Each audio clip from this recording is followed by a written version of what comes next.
In today's video, I am painting a full art border extension on this swamp from Lorwyn. I'm starting with a primary color palette of red, blue, and yellow, along with a white, brown, and black. And for this card, I'm also including a few pre-mixed greens. I like using palette paper to mix colors for these small paintings, a paper towel to control the amount of water I add, and painter's tape to keep the card in place.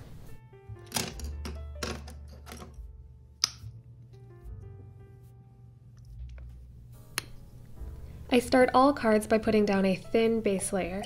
Today I'm just using a little bit of carbon black along with the titanium white, and this helps to cover the text and borders while also creating a better foundation for the paint to stick and to build up some of those more transparent colors.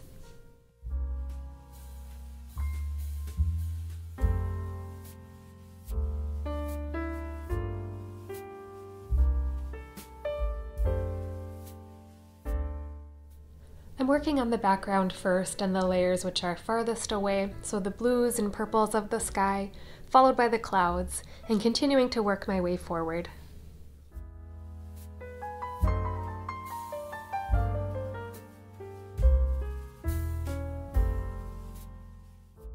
So here I'm just putting down some of the general tones and values of light and dark, and just capturing really the initial impression of the landscape.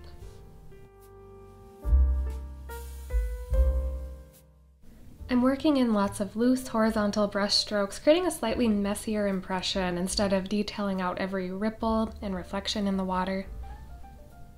This is also the stage of painting that I struggle with the most. It is when things look the worst because the details are not quite there, and I'm still a bit lost in the direction of where things should go. But the way I typically approach one of these types of altars is with a lot of thin layers, and that allows for a bit of experimenting and really just trusting the process.